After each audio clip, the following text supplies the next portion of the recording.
So కూటమిలో మేము 4 అడుగులు వెనకేసినా కూడా ఎన్డీఏ భాగస్వాములుగా మేము ఒక బాధ్యతతోటి ముందుకెళ్ళాం తప్ప అదే రీతిలో ముందుకెళ్తున్నాను అనుకోవడం అది పొరపాటు. నమస్తే, నేను యోగిత. Welcome to సత్యాగ్రహి. ఆంధ్రప్రదేశ్ రాజకీయాల్లో కూటమి కథ ఇప్పుడు కొత్త మలుపు తిరిగింది. 2024 సార్వత్రిక ఎన్నికల్లో స్టేట్ ఫస్ట్, సీట్లు నెక్స్ట్ అంటూ జనసేనాని పవన్ కళ్యాణ్ చేసిన త్యాగాలు గుర్తున్నాయిగా. అప్పట్లో జన సైనికులు సరే అన్న చెప్పాడు, రాష్ట్రం కోసం తగ్గుదాం అని సర్దుకుపోయారు. కానీ ఇప్పుడు సీన్ కట్ చేస్తే రాబోయే స్థానిక సంస్థల ఎన్నికల వేళ కూటమిలో అసలైన అసంతృప్తి లావా బద్దలవుతోంది. ఒకవైపు మంత్రి నాదెండ్ల మనోహర్ తెనాలిలో నిలబడి ఈసారి తగ్గేదే లే, మా బలం ఉన్న చోట ఖచ్చితంగా జెండా పాతేస్తాం, సార్వత్రిక ఎన్నికల ఫార్ములా ఇక్కడ వర్తించదు అని క్లారిటీ ఇచ్చారు. కానీ అటువైపు నుంచి నారా లోకేష్ ఇచ్చిన 80-15-5 లెక్క వింటే జన సైనికులకు మైండ్ బ్లాంక్ అవుతోంది. నాదెండ్ల మనోహర్ తగ్గేదేలే అంటుంటే లోకేష్ మాత్రం తగ్గాల్సిందే అంటున్నారా అంటూ మాజీ జనసేన నేత బొలిశెట్టి సత్యనారాయణ వేసిన ట్వీట్ ఇప్పుడు సోషల్ మీడియాను షేక్ చేస్తోంది.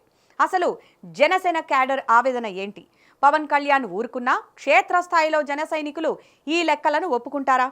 ఎన్నాళ్ళీ పక్క పార్టీ జెండాలు మోయాలి అని కార్యకర్తలు ఎందుకు వాపోతున్నారు?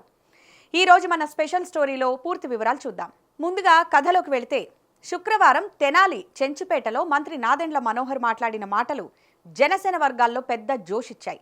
2024లో కూటమి గెలవడం కోసం 4 అడుగులు వెనక్కి తగ్గాం, నాయకులు వీర మహిళలు త్యాగాలు చేశారు, కానీ ప్రతిసారి అదే ఫార్ములా కుదరదు, మా బలాబలాలు బేరీజు వేసుకొని క్షేత్రస్థాయిలో జనసేన గట్టిగా పోటీ చేస్తుంది అని మనోహర్ చాలా కాన్ఫిడెంట్ గా చెప్పారు. 2024లో జరిగిన ఎన్నికలు మాత్రం ఓటు చీలనివ్వం అనే మాట ఆయన ఇచ్చినందుకు దాన్ని గౌరవించుకుంటూ ఎక్కడ కూడా పొరపాటు లేకుండా ఆయన నిలబడ్డారు. సో కూటమిలో మేము 4 అడుగులు వెనకేసినా కూడా అది కూటమిని బలపరచడానికి ఎన్డీఏ భాగస్వాములుగా మేము ఒక బాధ్యతతోటి ముందుకెళ్ళాం తప్ప అది ఈ రోజున కూడా స్థానిక సంస్థల్లో అదే రీతిలో ముందుకెళ్తున్నాను అనుకోవడం అది పొరపాటు. కానీ ట్విస్ట్ ఏంటంటే, ఇక్కడ మనోహర్ స్టేట్మెంట్ ఇస్తుంటే అక్కడ ఆల్రెడీ నారా లోకేష్ సీట్ల పంపిణీ నిష్పత్తిని లాక్ చేసేశారని ప్రచారం నడుస్తోంది.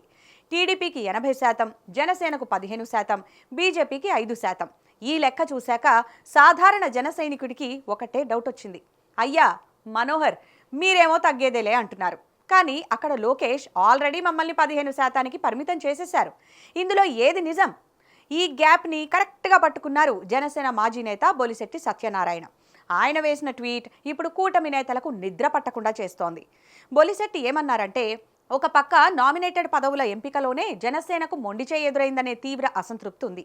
ఇప్పుడు స్థానిక ఎన్నికల్లో కూడా ఇదే 80-15 ఫార్ములాను కంటిన్యూ చేస్తే పవన్ కళ్యాణ్ పెద్ద మనసుతో ఊరుకోవచ్చేమో కానీ గ్రౌండ్ లెవెల్లో రక్తం కూడు చేసుకొని పనిచేసిన జనసైన్యం మాత్రం భరించదు, మౌనంగా ఉండదు.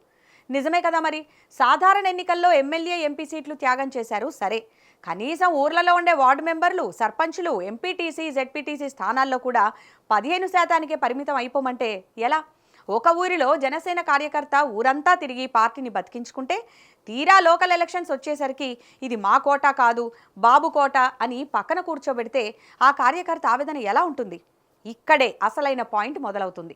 సోషల్ మీడియాలో జనసేన కార్యకర్తలు పెడుతున్న పోస్టులు చూస్తుంటే జాలేస్తోంది. ఎప్పుడు మరో జెండా మోయడమే మా పన అని వాపోతున్నారు.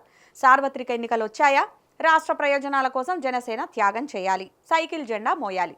నామినేటెడ్ పదవులు వచ్చాయా, సీనియారిటీ పేరుతో టీడీపీ వాళ్లకు పెద్దపీట వేస్తారు, జనసేనకు మొండి చేయి చూపిస్తారు.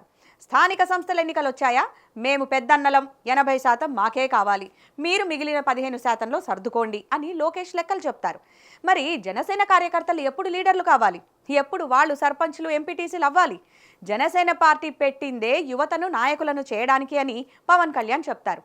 కానీ ప్రాక్టికల్గా చూస్తే లోకల్ బాడీస్లో కూడా సీట్లు ఇవ్వకపోతే ఇక క్షేత్రస్థాయిలో పార్టీ క్యాడర్ ఎలా బతుకుతుంది?